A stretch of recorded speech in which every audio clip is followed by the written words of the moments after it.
Let us see a couple of examples more. Suppose if I give the ratios in this way, A is to B is 1 by 2 is to 1 by 3 and B is to C is 1 by 4 is to 1 by 5. I want you to calculate A is to B is to C. Well, to calculate A is to B is to C, I told you a simple tip that the value of the common variable in both the ratios must be same. Now again the common variable is B in this. We have 1 by 3 here, 1 by 4 here. Now to make them equal, it will be slightly difficult for us because they are the fractions. Well, we can do it, but what if we can completely avoid them? Let us see. See, we know A is to B can also be written as A by B, which is nothing but 1 by 2 is 2, 1 by 3. Now I can write it as 1 by 2 into 3 by 1, which is nothing but 3 by 4. So we got ratio as 3 is to 4. Am I right? I'm sorry, I think I did a mistake here. This is 3 by 1. So we should get 3 by 2. So this is also 3 is to 2. Now again we have to calculate B is to C. What we can do here is, should I write it every time like this? No. In fact, if you observe this carefully, we just cross multiplied. 3 into 1 is 3, 2 into 1 is 2. So now also you can write this for this one in a similar way, that is 5 into 1 is 5, 4 into 1 is 4. So this is your B is to C. Now we can calculate A is to B is to C in much easier way. Well, 2 and 5 are co-prime numbers. LCM is product itself, so I can multiply this with 5. I multiply with this 2. So 5 into 3 is 15 and 5 into 2 is 10. Likewise, B value here as well. 5 into 2 is 10. C value 4 into 2 is 8. Let us see one more example of similar kind. Suppose if I give you ratio as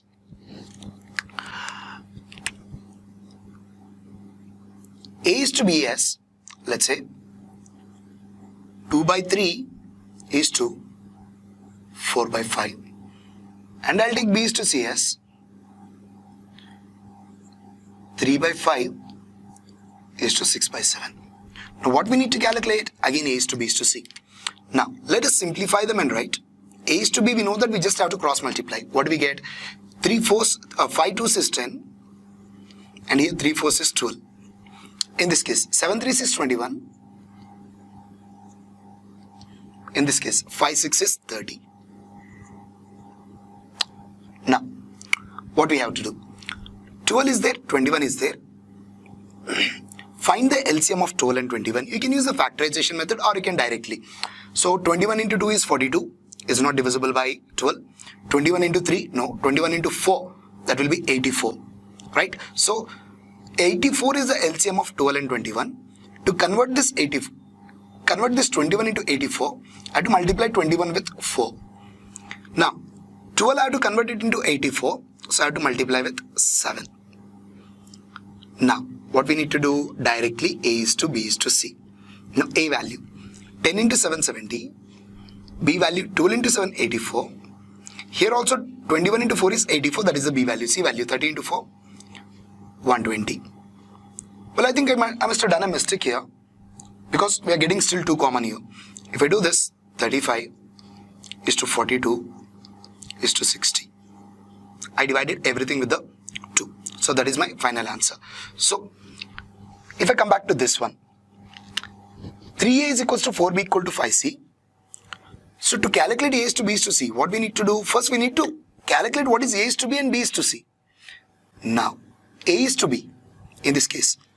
Well, if you observe this, 3A by is equals to 4B, or let me write it again, 3A equal to 4B.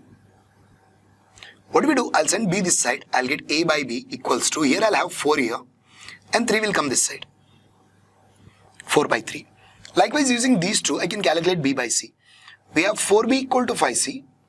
What do we do? B by C equal to 4 will come this side, 5 by 4. Now we have A is to B as 4 is to 3. B is to C as 5 is to 4. Now if I calculate A is to B is to C, what happens? 3 and 5, LCM is 15 because they are co-prime numbers, product itself is LCM. So multiply this side with 3 and multiply this side with 5. What do we get? 5 into 4 is 20, 5 into 3 is 15 and 4 into 3 is 12. 20 is to 15 is to 12 must be my answer. But should we really do all these things? No. Observe this carefully. When I have 3a equal to 4b equal to 5c, if you want a value, close the a value, multiply the remaining 2. What do I get? 4 into 5, that is 20. If I want b value, close this, multiplying remaining 2. 3 into 5, 15. 5c, 3 into 4, 12. So this is how you can directly calculate. But I want you to understand that if it is given in this way, if you don't know the shortcut, you should know at least the concept. You need to write first a is to b and b is to c, and then we'll calculate a is to b is to c. But if you know the trick, you can directly write a is to b is to c. Few more examples we have here. The first one goes something like this. X is to y is 5 is to 4. What is x plus y is to x minus y? X plus y is to x minus y. Well, many of you give answer as 5 plus 4 is 9, and here x minus y, 5 minus 4 is 1, which is absolutely right answer. Now, if you come here, we need x plus 4 by y minus 3, right? Now, what do you do here? X value is 4, 4 plus 4 is 8, divided by y minus 3, y is 5, 5 minus 3 is 2, which is 4 by 1, that is the answer you give, which is absolutely wrong. Why? I'll tell you. Here, x is to y is given as 4 is to y. Understand, you cannot say x value is 4, y value is 5. That is wrong. Why? 4 is to 5 is the ratio. 4 and 5 are not the original numbers. From the original numbers, they would have already been divided with the HCF, and then we should have got this 4 is to 5. So 4 is to 5 is antecedent and consequent, but they are not the actual numbers. What we need to do? Let me show you that.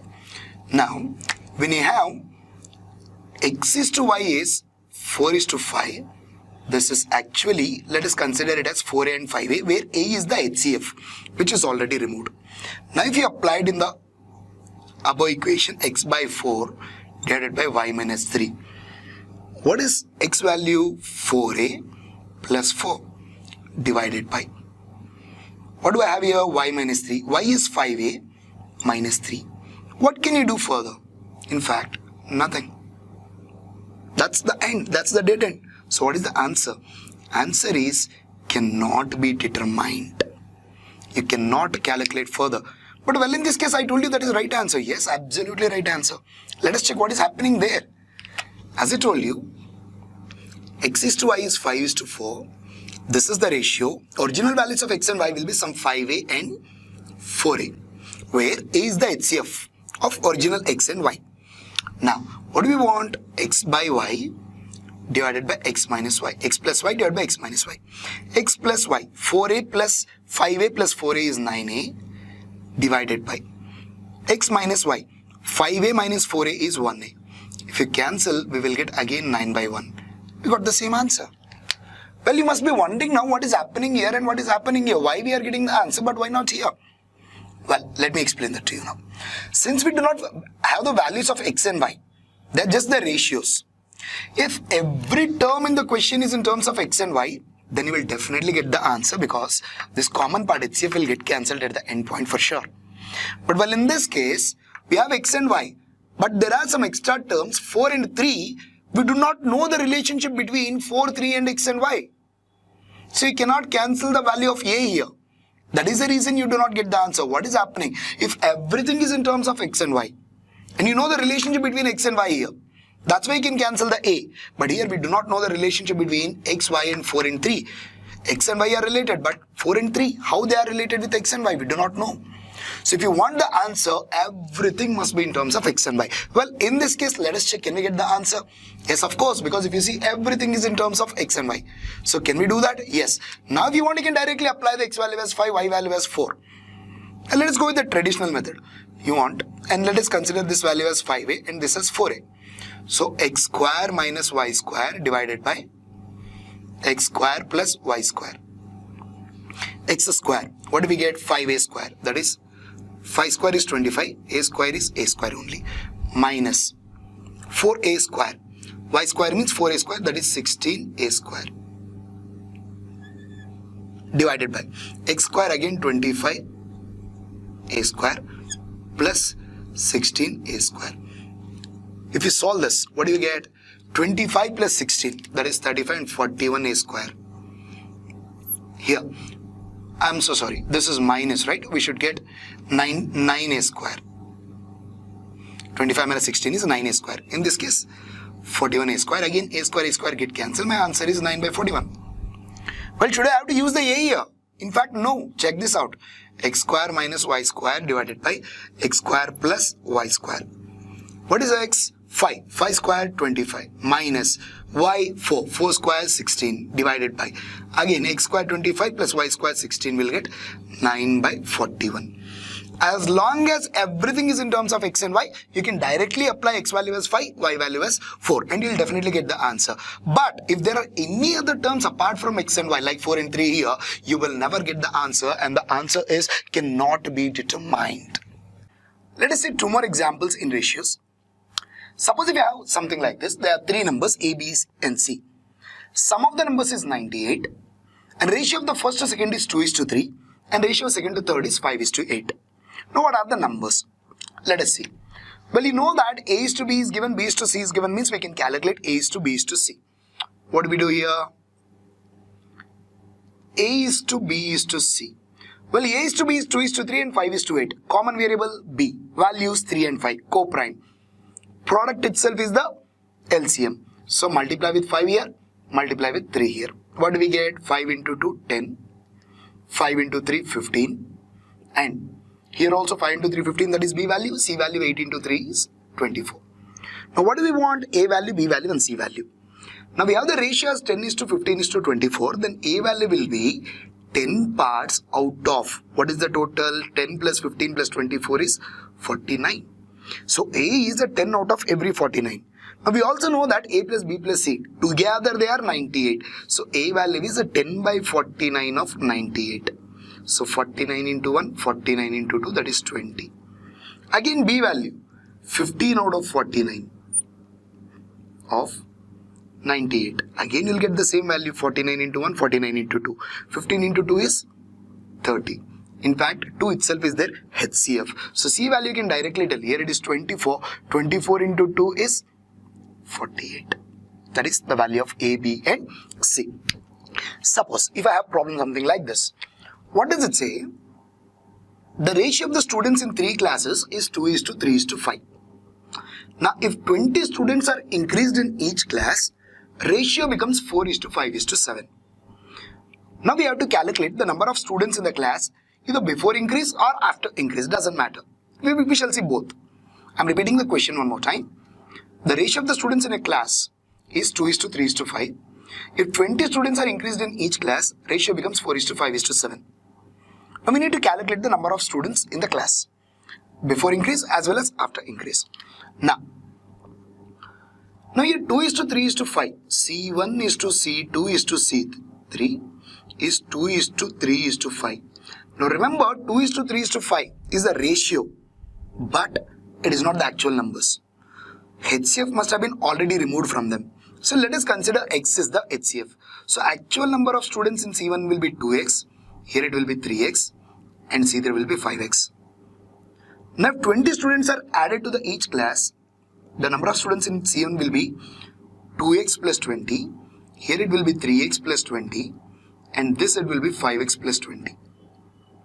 If 20 students are added in each class, then we know that this ratio is given according to the question as 4:5:7. Now if you want C1, C2, C3 value, you need the value of X. Use any 2 terms here. Either 2x plus 20 is to 3x plus 20, or the second and the third one. If I use these two, what I get? 2x plus 20 divided by 3x plus 20 can be written as 4/5. Now you can use these two as well, or the first and third. Anything, it doesn't matter, you'll get the same answer. If I simplify this, I'll get 10x plus 100. 5 into 2, 10, 5 into 20, 100 is equals to 3x into 4 is 12x plus 20 into 4 is 80. We'll bring 10x to this side, we'll be left with 2x. 80 will send it to the other side, we'll be left with 20. And we'll get x value as 10. What do we want? Number of students in the 3 classes before increase.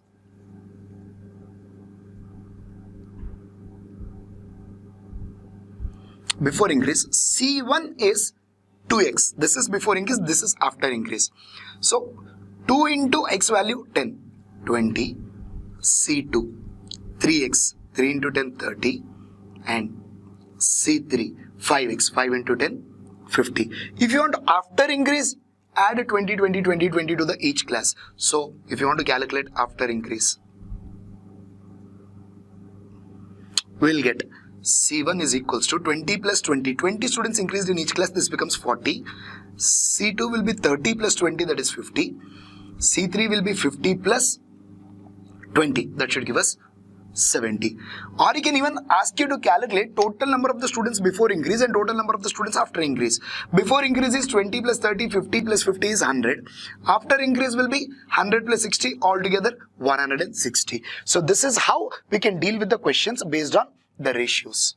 So this is about the very basic stuff about the ratios. We have learned what is ratio. We have even learned the mechanism, how they work. And we have seen few examples as well. Now when we go to the advanced level, we shall still be solving problems based on comparisons, problems based on income and expenditure, and problems based on coins, or few problems based on geometric figures. So well, there will be many other type of the questions which we will be discussing mainly when we are dealing with the advanced concept of the ratios. So till then, make sure that you're perfect with the basic level. Only then you can deal with the other types of the questions in the advanced level. To watch more free videos, download our LOL application from Play Stores. If you are benefited by these videos, please like and share our videos, and also do not forget to subscribe to our YouTube channel so that you don't miss any of our new videos that we upload regularly. If you have any queries or suggestions, please drop them in the comment section below. Also, if you want to reach out to me or any of my team members, you can always do that through any of the social media platforms, and the links of which are already provided in the description below.